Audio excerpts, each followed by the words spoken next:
I'm going to weigh out two separate mixes, the base or the heavy ingredients and the pop-up mix consisting of 10% albumin and 10% whey gel. This is so you can adjust the buoyancy of your baits as you make them. This probably seems a really weird way of mixing dry ingredients, but it works really well. You need to really double check here that you've got no lumps. It's imperative to get this as smooth as possible. It'll ensure that all your wafters have the same buoyancy. So I just need to check this pop-up mix. It's been stored away for probably 7 or 8 months or so. Okay, so I'm going to start off with 3 eggs today. That's usually enough for around about 300 grams of dry mix. Right, I'm going to add 150 grams of the pop-up mix, followed by 150 grams of the heavy ingredients, or you could say the base mix.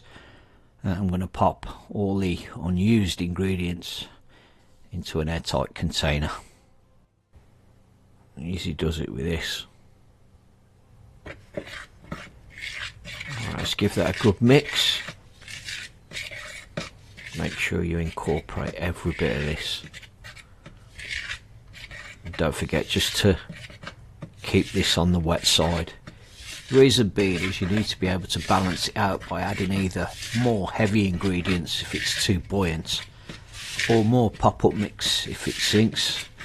But the secret is not to get to the point where you need to add pop-up mix. It's much easier to dull down the buoyancy than it is to make it more buoyant.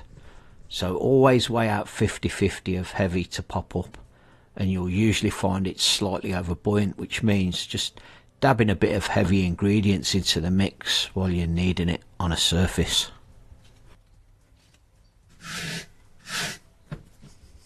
It's best to choose a hook style that you use frequently to test the buoyancy. This way you'll be perfectly balanced every time you use that style of hook. So all you need to do here is pinch off a bit of the paste.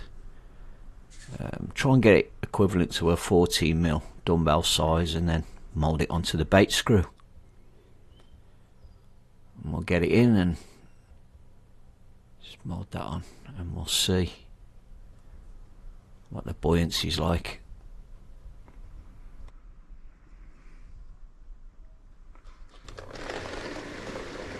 Bloody hell. I didn't expect that. That looks... oh yeah, that's spot on.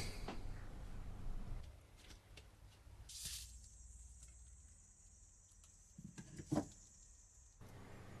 just weigh this and see what we've got. 3, 5, 7. That should be enough for about 3 of these tubs.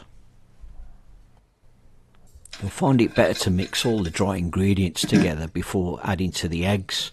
Once you've got used to your ratios that you need for the correct buoyancy, you'll not have to worry about incorporating them together so much when mixing at the paste stage.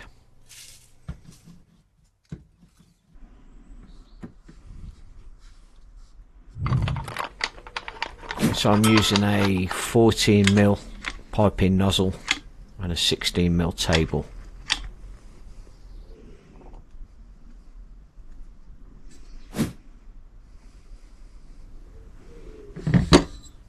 Okay, let's do a test roll.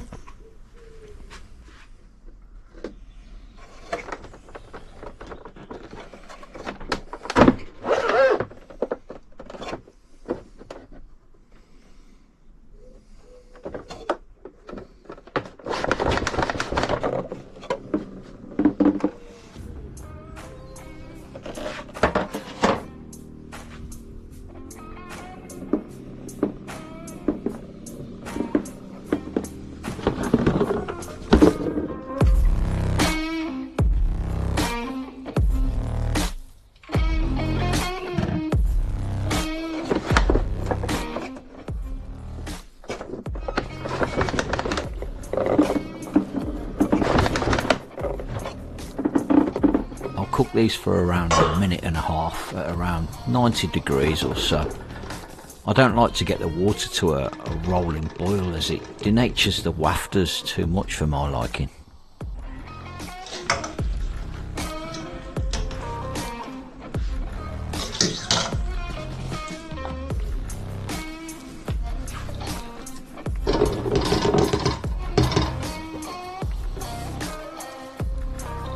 Right, let's get these drying, and I'll check them after 5 or 6 days or so. Just bear in mind that these won't have a limitless shelf life unless you add a preservative at the egg whisking stage. I get round this by drying them out for 3 to 4 weeks, then coating them with glycerol. You'll find the more you dry them, the more buoyant they'll become. The glycerol then counteracts that extra buoyancy. It's win-win really. For those of you wondering why I use natural flavourless wafters, it's simply a case of me not wanting to have a load of one flavour hanging around.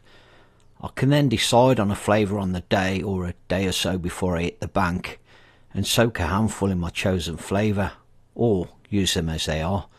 You can also change up the colours in the same fashion.